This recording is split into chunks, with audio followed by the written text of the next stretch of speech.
You're listening to WBCR-LP, Great Barrington on 97.7 FM. You're listening right now to Radio2Women. That's right. Up next is Radio2Women featuring Serene Mastriani and Lauren Krause. Don't touch that dial, ladies. It's a show you can't afford to miss. It's Radio2Women. Today on Radio2Women, we have three guests in one historic building.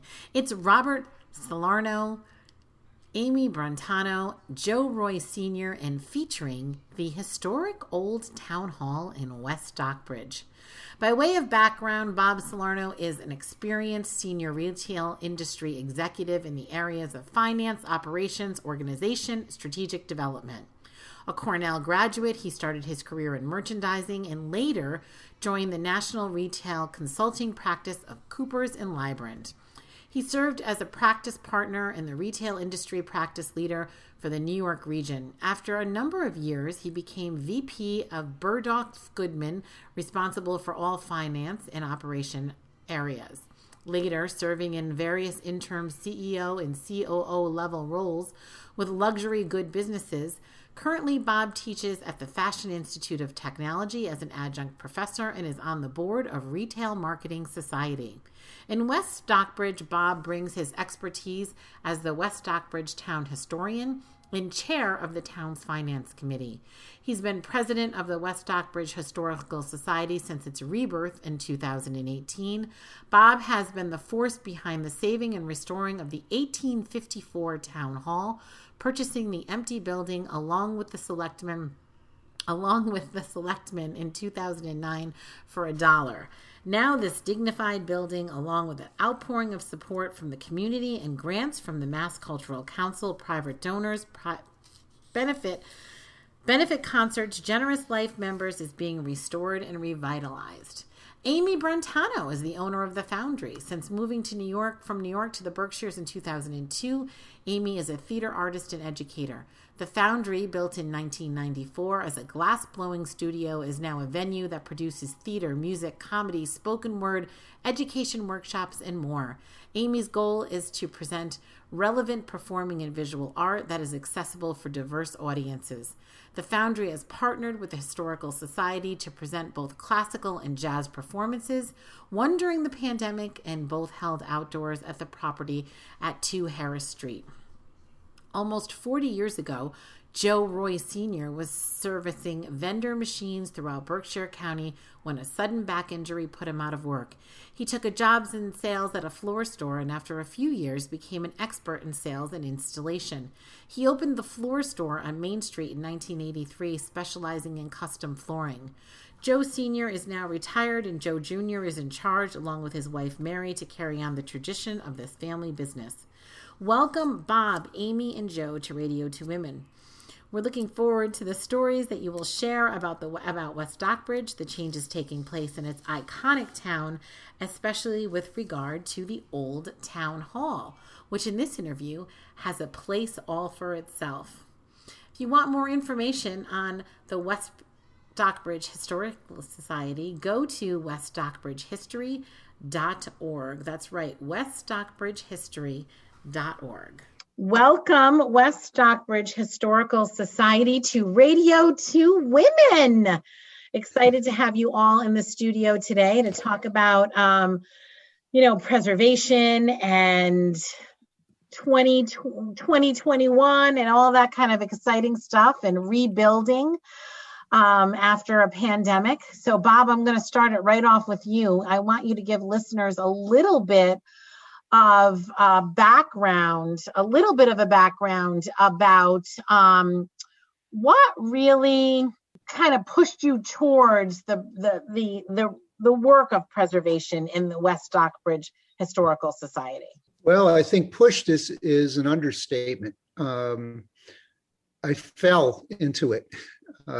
What happened was, I'm not sure if everybody knows the history, when the school districts consolidated the town, which had been grappling with what to do with their town hall. The town got the elementary school and moved their offices over to the elementary school, and so the old town hall was vacant. and was kind of surplus. There was a town meeting, I think around 2005 or 6, where they announced they were just going to sell the building to the highest bidder. And we knew of one person who wanted to buy it and just knock it down. Joel Hotchkiss of Hotchkiss Mobile stood up in the meeting and said, you can't do that, which of course legally you can't.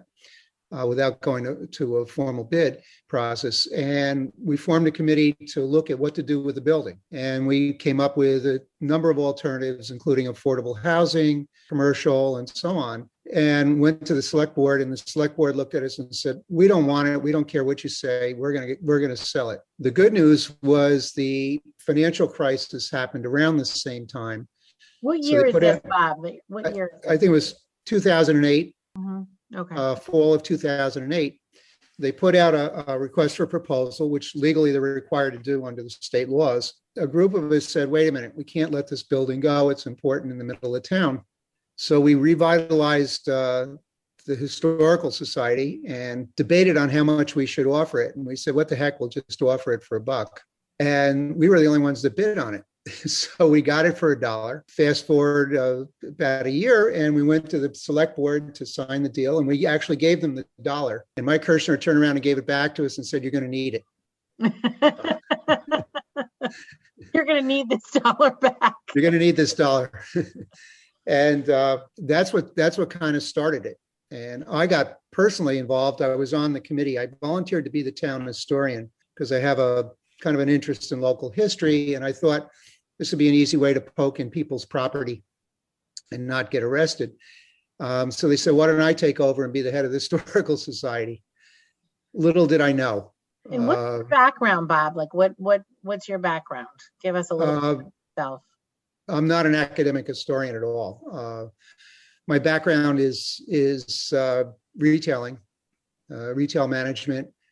All my career consulting I was a partner with Coopers and Lybrand. I ran their retail consulting practice.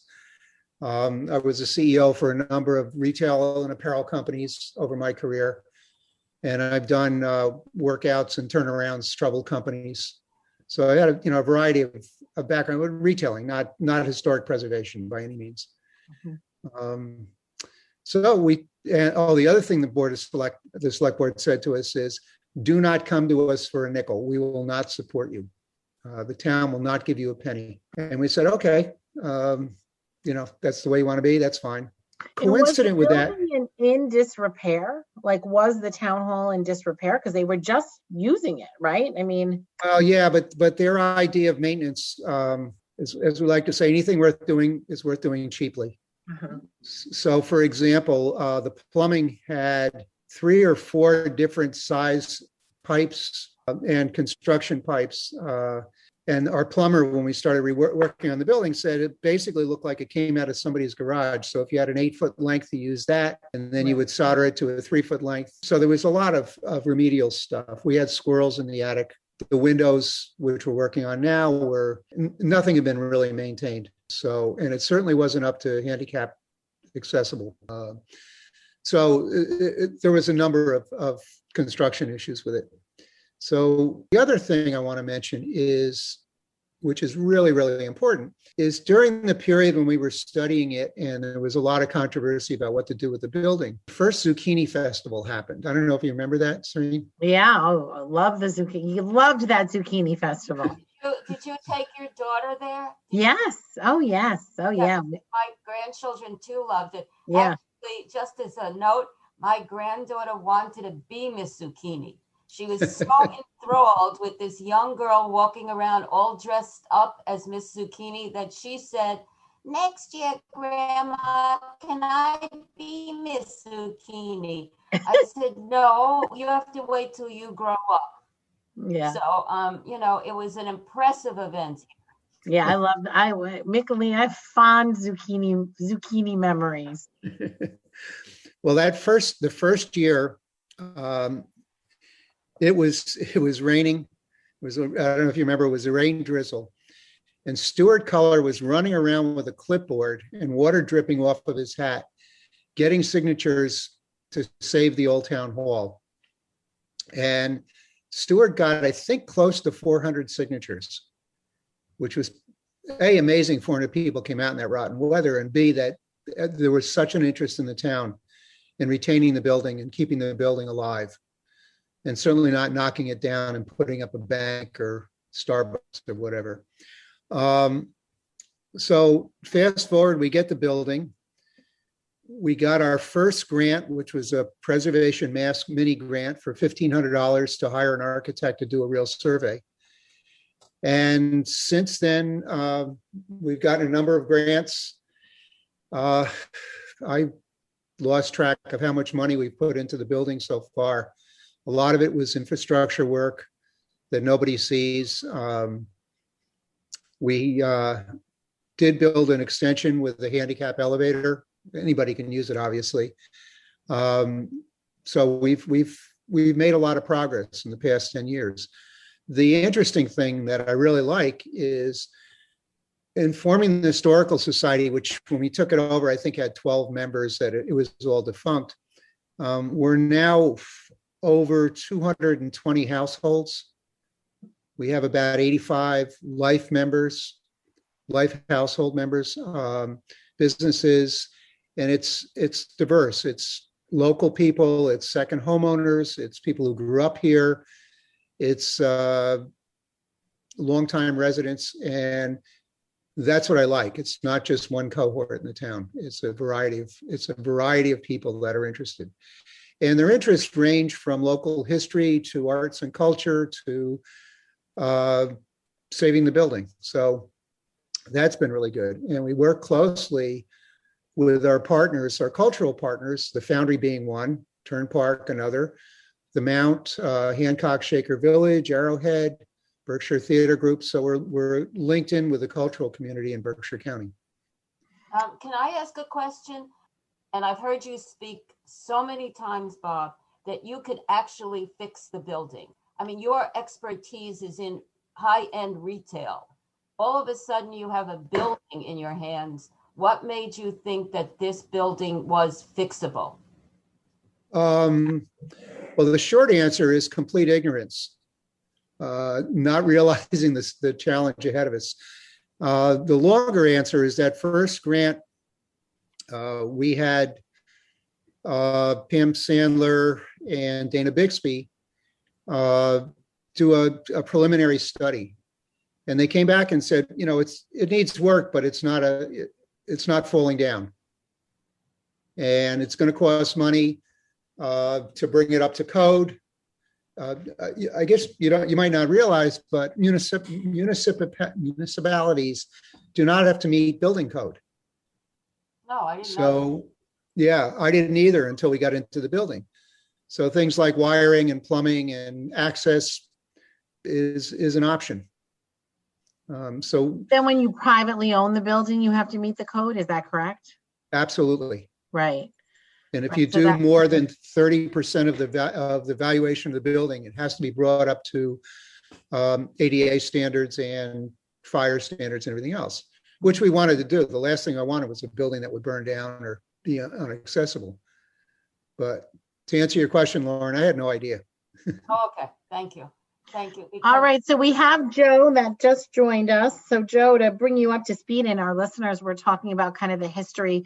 Bob's providing a history behind the West Stockbridge Historical Society and buying the old town hall. He mentioned something that I want to kick it over to Amy about at the Foundry is, one of the gifts of now owning this privately is to be able to, have it available for cultural experiences. And Amy, tell listeners about what, your kind of, the Foundry and what it does and what you, why you got involved in this building. Well, the Foundry is a multidisciplinary arts center in the old glass-blowing building in the middle of West Stockbridge. Mm-hmm. I purchased the building in 2019, January, and we opened in March and then closed in March to the public for COVID, but did a lot of online programming. And now we're opening up again this summer outdoors with lots of programming. We do theater, we do music, we do film, we do community projects, workshops, programming for families, we do drag shows, we do chamber concerts, jazz, which is coming up. And for me, I purchased the building as a for-profit. That's a whole nother radio show about non-for-profits and the structures and the issues of running nonprofits that I was in forever. I have a theater background, but I love that we have the freedom to collaborate with whomever we would like to. I love this community because it's small and there's some really amazing business owners in it. And part of my business plan and mission was to collaborate with everyone here in this community. So one of the first people that I met with was Mr. Bob Salerno at what is now unfortunately a defunct coffee shop that the community loved. And we sat and talked, and Bob said, "Ask me anything you want to know about this town because I've been through it all. And I know everyone and I know how it works and I know how it doesn't work." And so Bob's been a tremendous support, and it thrills us to no end to be able to collaborate with the Historical Society on supporting some programming and offering our venue. Last summer, when we opened up outside for a small, like about 50 people was the max we could have on the patio side of our building, we did a fundraiser collaboration for the Historical Society with them of chamber music. And it was delightful, and especially to know that it was going toward this beautiful cause and that the musicians were so thrilled and actually moved to be able to perform live when it had been a while for them. So it's a great collaboration, and I look forward to many more. And I appreciate all the support from all the businesses and nonprofits and for-profits in this little village. On June 19th, Amy is hosting the Lauren Henderson live jazz concert at her foundry, and I think you're going to double that 50. You're almost there now. You're going to double that 50. Yeah. So thank you for your collaboration. All right. Serene, can I jump in just a little bit? One of the things I didn't mention that may your listeners do or do not know is when we took over the building, the second floor was built as a auditorium, community space. And that first, I think it was 2010, we had cleared out the town offices, and some members of the Boston Symphony came to us and said, "We'd like to do a concert. As a benefit, can we do it in the old town hall?" And we said, sure. We had no idea what it would be like, whether anybody would come. We actually wrestled Joe Roy into coming and videoing it. And we figured we'd maybe get 20 people or so. We stopped counting at 100 and I think it was 135, Joe. Don't tell the building inspector that. But the key thing is the chamber players, the BSO players, told us that the acoustics were absolutely beautiful. Since then, we've done over 30 concerts with them over the past 11 years. And when COVID hit, we had to cancel 3. Fortunately, we were able to partner with Amy, and we were able to partner with Turn Park to do outdoor concerts. And the musicians were so thankful because they hadn't been playing together for months.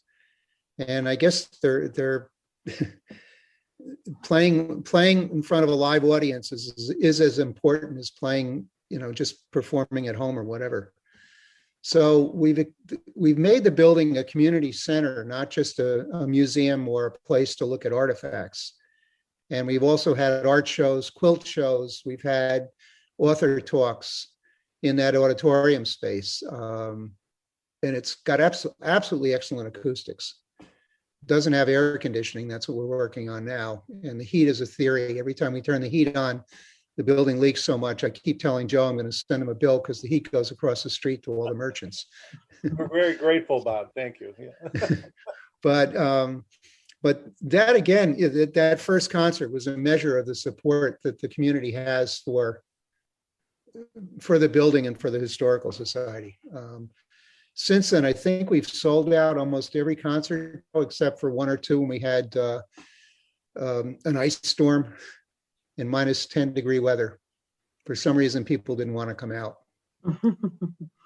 If you're just joining us, you're listening to Radio 2 Women. I'm here, Serene Mastriani with Lauren Krause, and we're talking to Bob Salerno of the West Stockbridge Historical Society. And we have two guests joining him as well, Amy from the Foundry and Joe. We haven't heard from you at all. So tell us a little bit about how you've come in to be a part of this. It's a very long story. First, my apologies for tuning in late. I had timing issues and connecting issues, but no worries. Haven't we all? But my apologies nevertheless. So how many years ago, Bob, did this all begin? Well, it seemed like 100, but it was about 10 or 11. Yeah, is that all? Oh my God. Okay. Well, anyway, I was one of the people in town when approached by a few small members that came up with the idea. I was one of the people that said, this is never going to happen. You know, it's not, I was a naysayer. I said, look, it's a great idea. It's a wonderful idea. It's just not going to happen. West Stockbridge is not going to pull this off. They wanted to just either, turn it into retail space or give it to somebody who would tear it down and rebuild something else. On Main Street, we always want more parking. If you're a merchant there, you want more parking. But anyway, the long story short, then I met the gentleman we've been talking to, Mr. Salerno, and I hadn't known him until then. And as somebody who grew up here and had seen the rise and fall of downtown commerce go up and down, and mostly down for many, many years, there was a point when West Stockbridge Main Street was ready for the bulldozer. Most of the buildings were boarded up. And lo and behold, all of a sudden there were more and more and more and more people talking about the upcoming reconstruction of the old town hall. And everything about it made perfect sense. I began to realize this thing's probably going to happen. So I went from there's nothing better than a convert from a naysayer to a convert from a naysayer. And I couldn't do it. There wasn't enough I could do to make it happen. Except write bigger checks than I did. But you can always do that, Joe. Yeah, no, I wouldn't. Yeah, but I can't. Is the problem, But the beauty is we've learned from elections is a lot of people giving a little, and that's exactly what this man accomplished. A lot of people gave what they could. It's happening. It doesn't hurt to have somewhat of a knowledge and a knack to apply for grants and actually get them. And he knows what he's doing, and he'll forever have my support. And so will Amy and everybody else in town, by the way. Do you all feel, Amy, who joined with a building and a business here after the Historical Society, do you feel that the whole town is basically changing? There's a buzz to the town, and Joe, who's been in business for 40 years, could attest to this. There's a buzz to this town that wasn't there when Andy and I first started to come to West Stockbridge close to 25 years ago. Now we're permanent residents, but when we were here as visitors, we would go to West Stockbridge, we'd walk around, and that would be it. And actually, when we bought our house, we were sitting in a religious gathering. And the gentleman next to me said to me, "Oh, do you live here or are you a weekender?" I said, "Right now we're weekenders, but we hope to live here permanently." And he said, "Well, where do you live?" I said, "West Stockbridge." He said, "Oh, nobody goes to West Stockbridge." So nobody says that anymore. Nobody says that anymore. Yep, you make a good point. And you're explaining my cynicism when this all first started with the purchase of the big money purchase of the old town hall. You did explain what you paid for it, right, Bob? Yeah, I told him the story. Yeah, okay. But yeah, for many in my lifetime, I just saw a steady decline of downtown West Stockbridge. The spirit was always there, but with not enough people. And we went from I'm going to mention Gordon Rose, who literally he did in his own way saved Main Street. He was not an easy guy to do business with. I can attest to that. But he did save downtown, at least Main Street downtown. But the problem with that was there was one guy pulling all the strings, spending all the money, and everybody else wanted to keep it that way. Let him spend all his millions of dollars on West Stockbridge. But it was the beginning of the turnaround. And the beauty of now is everybody's supporting it. Everybody's financing it. Everybody's coming up with their own ideas. And we've finally gotten to a point where town government is understanding the value of community effort in supporting a downtown. Well, it's interesting. When I was here even before you, Lauren. And that first year, that was 1980. We were going to go to take some friends to Tanglewood that summer. And the neighbor said, don't go to West Stockbridge to get your wine or beer. They don't have any. All they've got is, I think, Schlitz, and Budweiser was the high end. Knickerbocker. And Knickerbocker. And Peels. Ed had Peels. It was the only store in town that ever had Peels. You have to be over 50 to realize what those names mean. And I went to a select board meeting and I said, I've got some talent. I'm more than willing to work on a committee. And they looked at me and they said, you're not from here. Don't even bother talking to us. It's Paul Kearns. I mean, the attitude was really down market. And give you an idea, when I first started going for grants, I applied to Mass Cultural and I got for a $10,000 grant just to secure the doors in the building. And they wrote back and basically said, who are you? What? And I went to the town administrator and he said, oh, we don't get grants. Nobody recognizes us in Boston. Since then, we've gotten probably about $400,000, $500,000 worth of grants. We've been able to turn it around. And I think the big turnaround is we've been able to show that it's not just a bunch of historians or local people. Pre-COVID, we drew about 3,600 people through the building in a year in our events. And they're locals, they're people from all over. The jazz concerts bring people from Boston, New York. The chamber players bring people. Our email list is about 800 names now, Lauren, isn't it? Something like that. So we're pretty broad-based. And I have to keep track of it for the grant reporting. So I know what the numbers are for every event, which is really good. And we're recognized. We were, last year, pre-COVID, we spoke at the Preservation and Mass Conference in Plymouth to speak at the one in Worcester for the Mass Local History Council. So, we're getting recognized as being something, like Lauren said, it's a place with a buzz, and it's different. It's not Stockbridge. We're not Great Barrington. And I think that's the sign we want to put up when you get off the pike. Welcome to West Stockbridge. We're not like those other guys. And last year, 2 years ago, when they had Stockbridge did the Christmas walk, the holiday walk, holiday house visit, I think they call it, they asked us to participate. And we drew, a couple hundred people to the Old Town Hall and the church and Connie Egan's house and through town. And again, people came who had been to the Berkshires many years and never stopped in West Stockbridge. It's great. I mean, it's a good place. It's a good town. I remember when you had hosted the Simon Winchester, the famous author Simon Winchester, spoke at Old Town Hall in Weber Hall.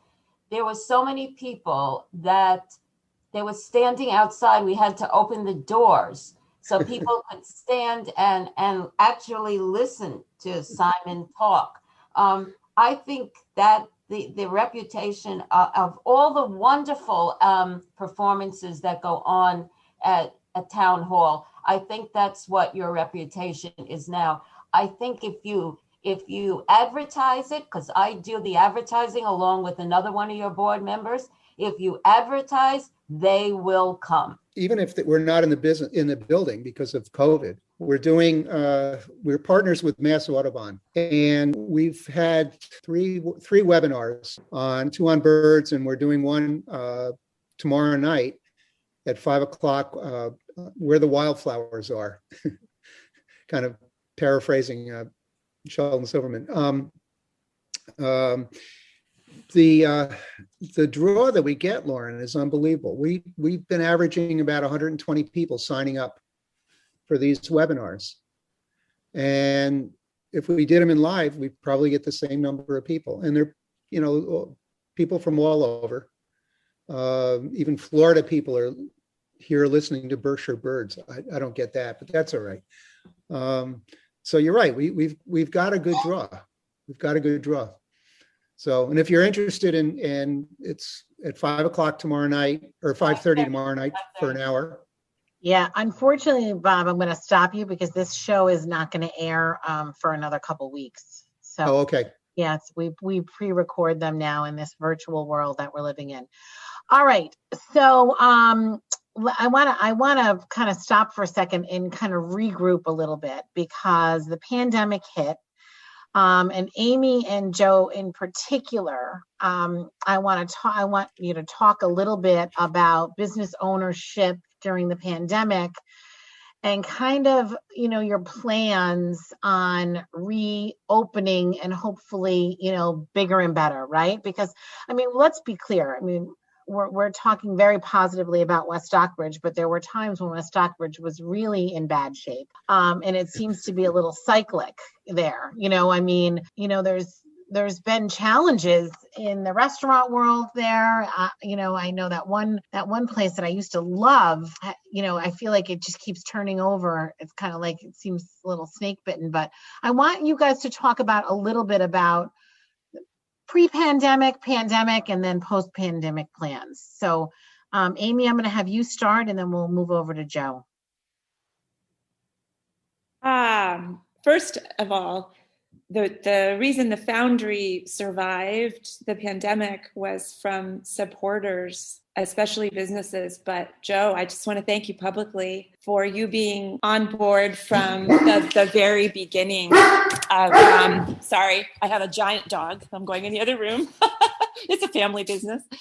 From you being on board from the very beginning to support us. Thank you. So Joe, what did that look like? What does that support look like? Tell our listeners. Checks. Was that to me? Yeah, Joe, that's I'm sorry. Yeah. Well, before I even really knew Amy and what her plan was for the Foundry, one of my biggest concerns was that we had just, after several years of really struggling with our information booth, the former owner of her property built a nice brand spanking new, shiny, glistening booth that we could use. I'm talking about the Village Association, which is another piece of my life there. We had a home, and my first thought was, oh God, she's going to turn it into something else, and we're gonna lose our new, because we rely on independent property owners for it. Always did. And this is like the information booth. It's the information booth that's right up on Center Street on the corner by Rouge. Right. This is kind of like if you were coming into town, you didn't know what to do, you would go there. Yeah. It's like every small town's information booth. Yeah. That offers brochures from all over. We had an arrangement with Berkshire Brochure Display, who distributes our brochures as long as hundreds of others. And it was just a place for people to go that were from out of town that needed to know who was where. One of the first things she said, well, of course you can still have your information booth. And we'll just talk about how it should happen. And so I was immediately relieved before I knew any of her real intentions of what she was going to do. And then I found out that, what West Stockbridge has always had smatterings of is some form of art in town, whether it was a leather shop or different places where you could get antiques or art in general or craftspeople. And that's something we didn't have long time ago. We had, when I was a kid, on my way home from playing Little League, so I mean really a kid, I would pass by two barber shops, 2 or 3 places where you could buy groceries, and maybe we even had a sporting goods store once upon a time. But then it went from that to kind of nothing, because we weren't part of the town's cultural offerings. We're becoming more and more a part of that. It has more broad appeal. And Amy has, unfortunately, the only problem that I saw Amy suffer was she was just taking off when the pandemic hit, and it was like cutting her off at the knees. We all saw that. But we're very glad you survived, Amy, and we're all still very anxious to see how things go from here. I'm looking at your backdrop there, and missing your indoor performances. They're great, and you're great. Thank you. All right. So Amy, back to you. So I'm sorry I took a little sidebar with Joe, but so back to you. You're at the height of the pandemic, and then you're kind of surviving, right? So our last live performance, and what we were so excited about was building audience and supporters. Through the winter, people said to me, "Oh, you're going to be dead in the winters." But we were thinking, our part of our business plan was, we'll be one of the only places offering something every week in the winter that's a fun place for people to go. In our indoor 99-seat black box theater. But the last event we had was 100% packed. It was an opening of a show called 30 Under 30 that used to take place, it was mostly visual art. It used to take place at Six Depot, which is also another wonderful business that has been 100% supportive of what we're doing. And we took it on that year in 2020. It's all artists under 30 who either are from or have connections to the Berkshires. And we added a performance art component to it. So we had a grand opening and the place was packed, and then we closed. And we decided to do like most performing art venues did that had the capability of doing it, online programming. And we started a subscription series, and people could give, anywhere from $5 a month to, $1,000 a month. We had a lot of $10 a monthers, and they made the difference. And we made it through the winter on that. We got one grant and a little bit of government funding. But it was hard because we couldn't show a lot of income since we, like Joe said, were cut off at the knees in our first year.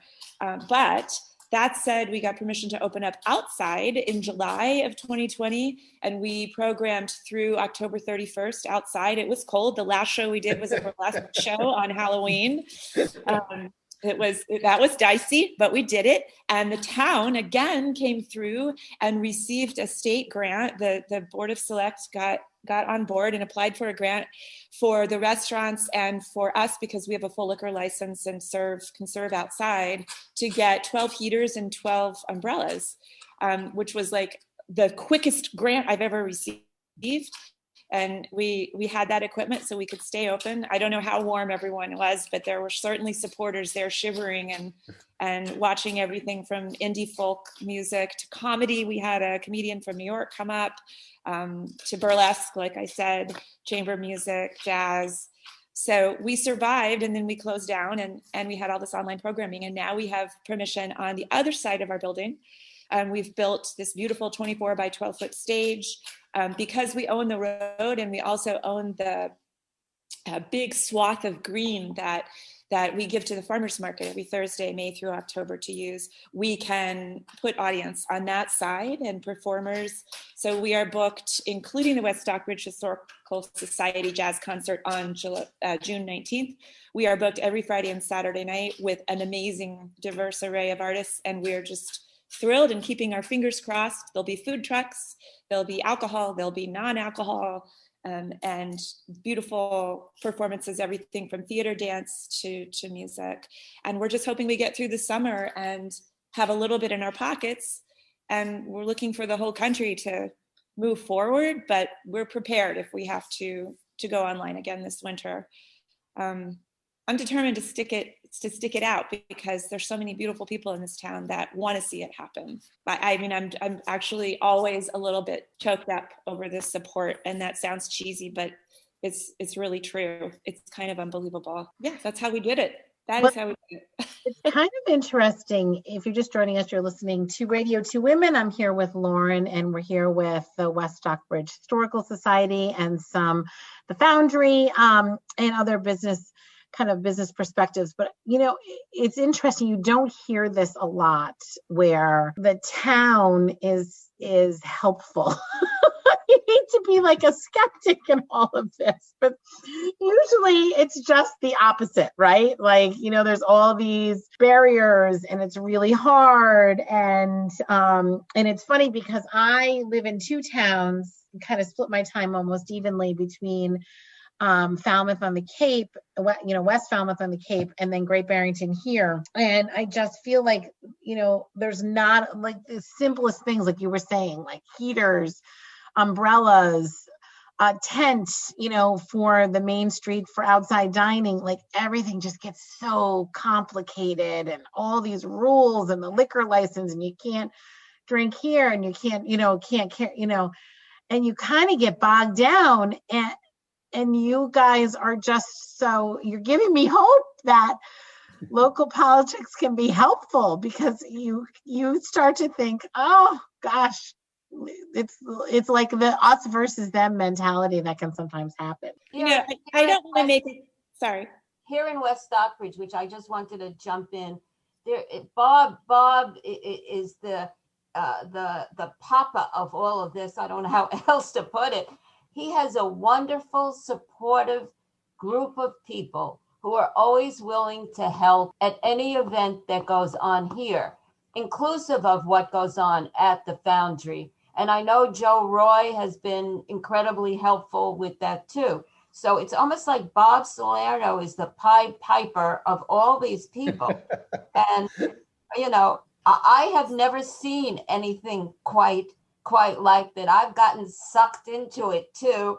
I know I sometimes think that my husband actually lives at the Old Town Hall, but I have never seen a more devoted group of people as there are here in West Stockbridge. And to me, it's, as you just said, Serene, to me, it's an amazing phenomenon.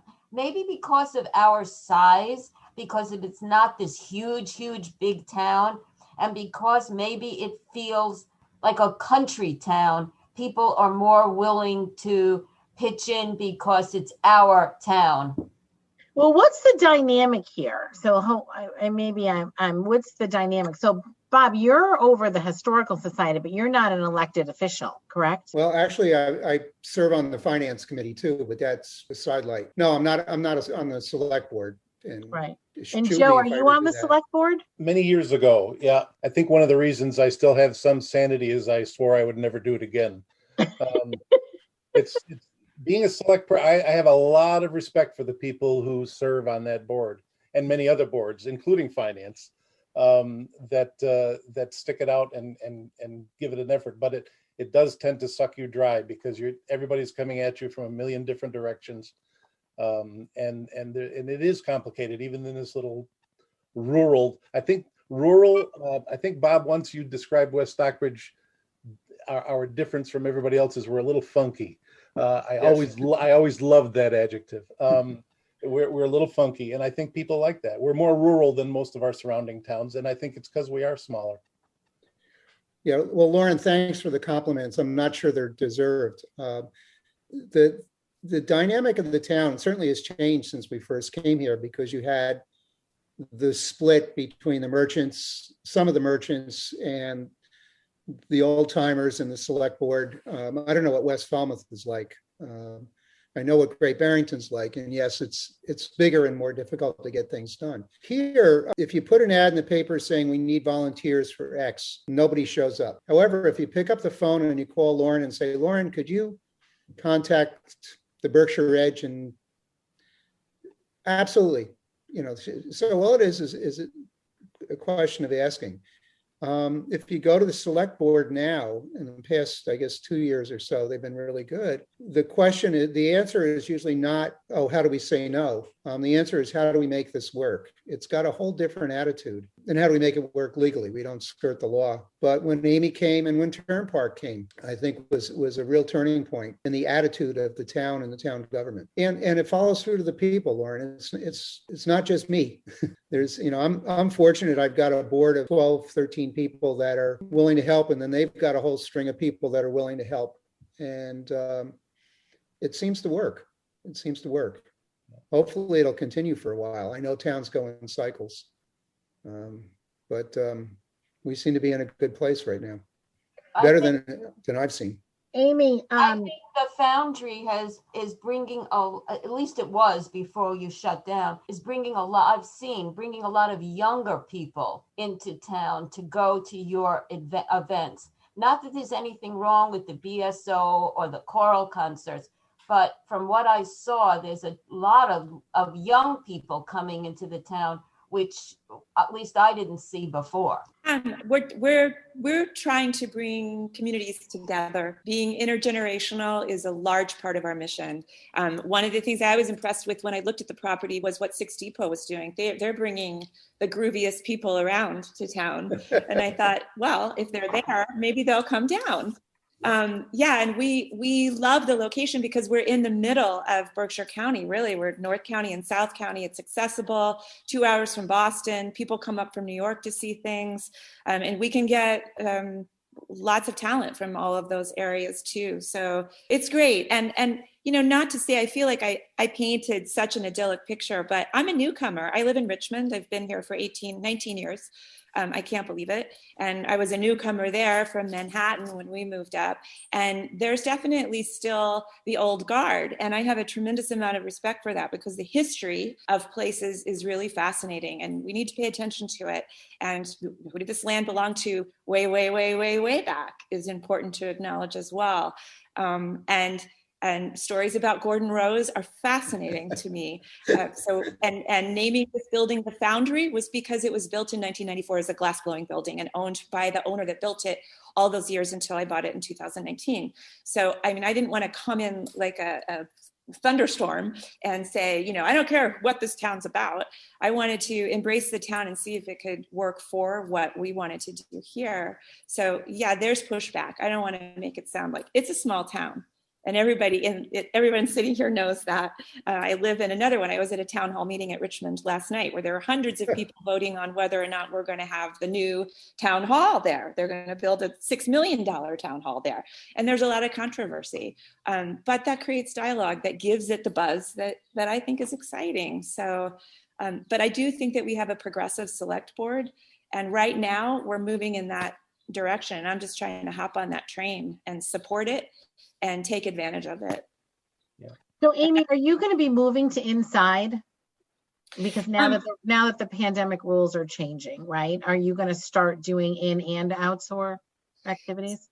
Not this summer. I tend to, my whole life, I'm on that MO that's like, I look at the worst end of the tunnel first. And so I feel a tremendous responsibility toward our patrons, my staff, and the performers that are here.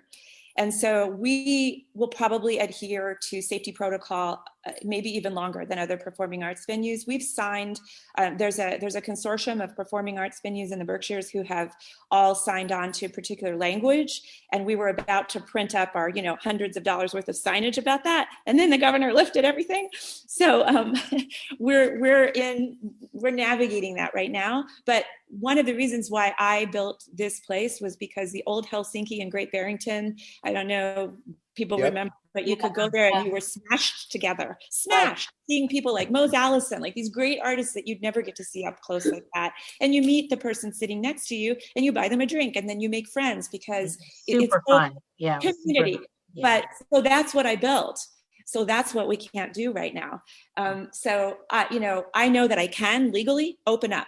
I'm not ready. I feel this tremendous sense of responsibility. I wish everyone in the country felt the same responsibility toward each other. Maybe we would have moved along a little faster. So we're navigating that. If things go way forward in the fall or maybe in the winter, I'm hoping to be able to safely open up inside again. But we are planning as if we don't, so that we'll be ready, because I don't want to have to shut down and sell the building either. But I tend to err on the side of caution when I look at what's happening in other countries. The world needs to get on board before I can really answer that question. Mm-hmm. Okay.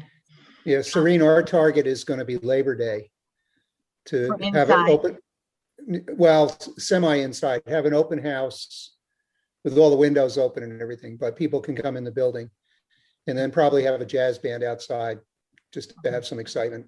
Mm-hmm. But we're still cautious too. I I'm know not sure.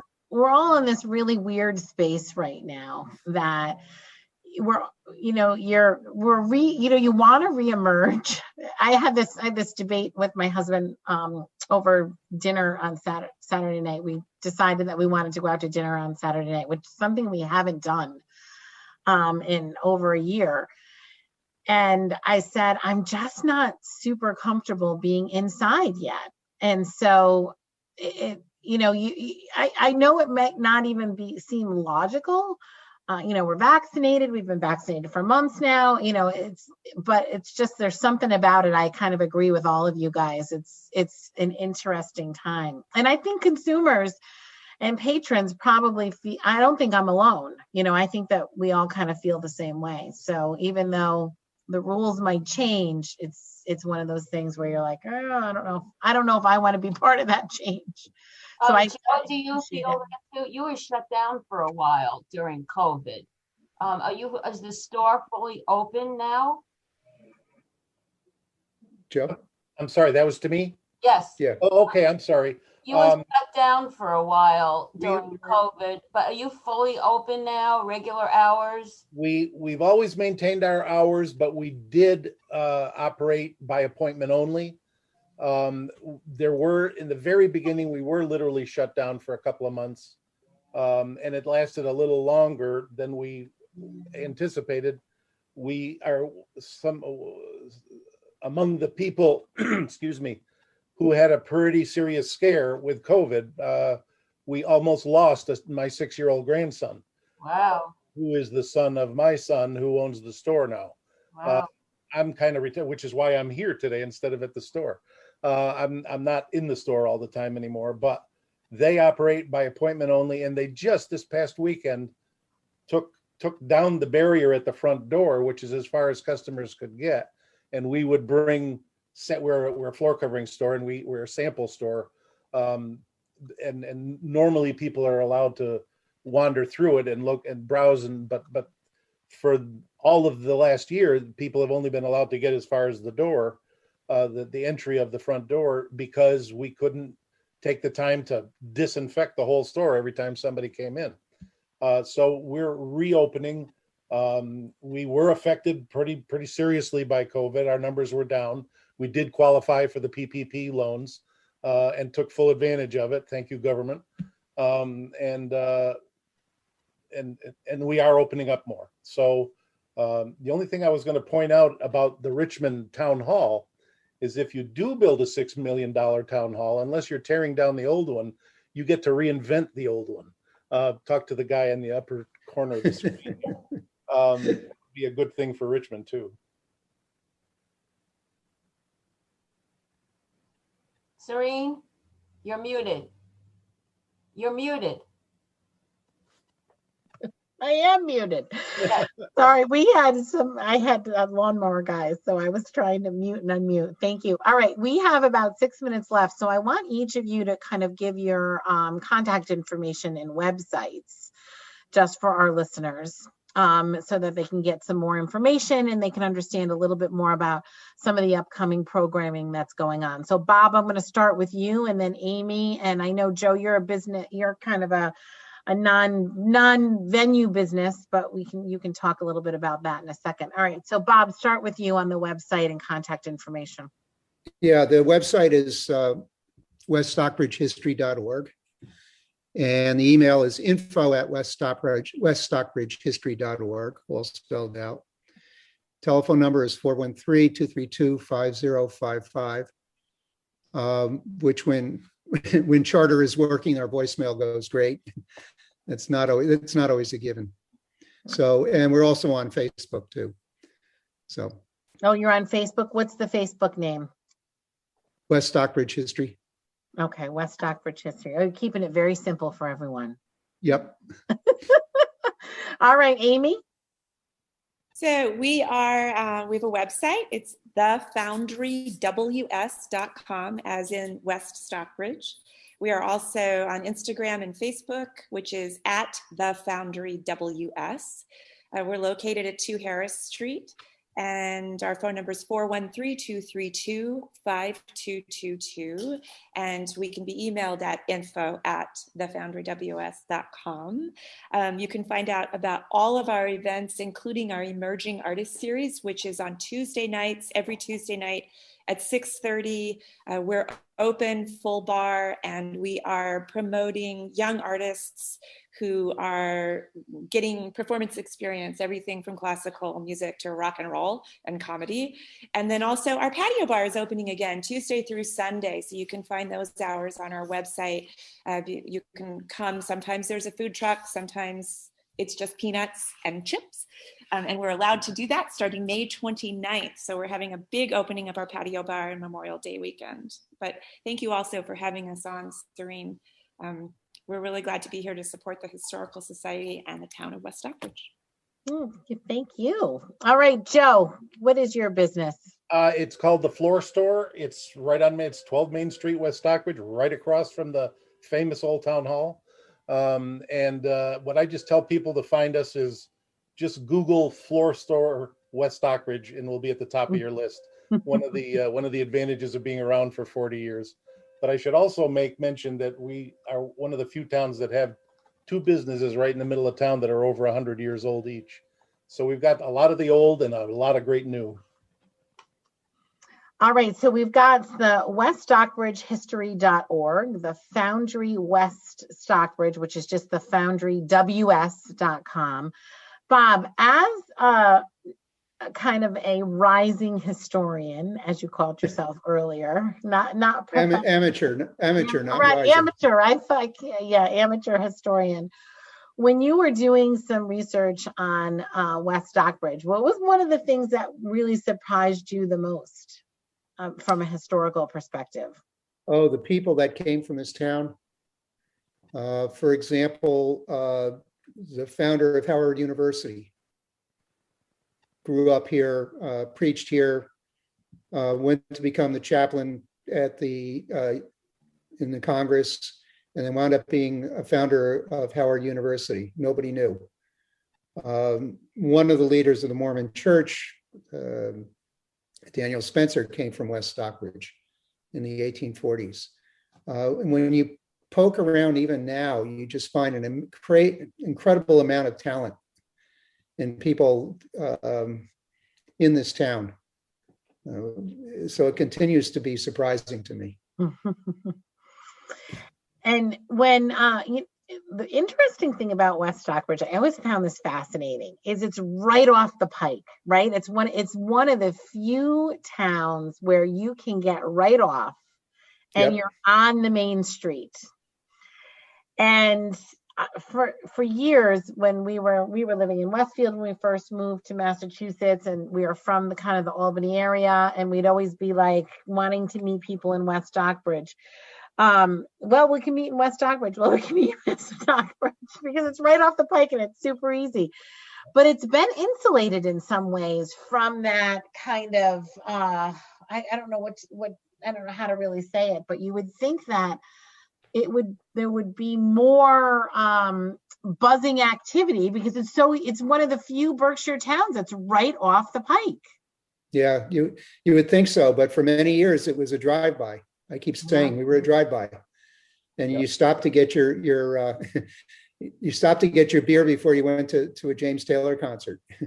But that was it, and part of it, there was no place to stop. There was no place to meet. Now we have the Foundry, we have Six Depot. Some will be opening up. The Shaker Mill Tavern will be back up, we hope. You can get sandwiches at the public market that are dynamite. So there's reasons for Serene, for you and your husband to actually stay in town. Stay in town. All right. Yeah, there certainly is. Well, thank you, all of you, for being on Radio2Women. Lauren and I really appreciate it. I know Lauren really pitched this up. And you know what a nice thing to see when things work. You know what I mean? Like, really, honestly, what a great show today. We often are always talking about things that aren't working, and I'm so thrilled to see when things are working, and I can't wait to I can't wait to go to the Foundry. I loved Helsinki. I'm with you, Amy, on that. I just loved that so much. So I'm so happy that you're open mic night, Amy. Yeah, recreating. I'm so happy you're recreating that wonderful venue. All right. Thank you, everyone, for being on Radio to Women. Thank you. Have a great day. Great hour. Thank you. Bye-bye. Take care. Thanks, Serene. Thank you.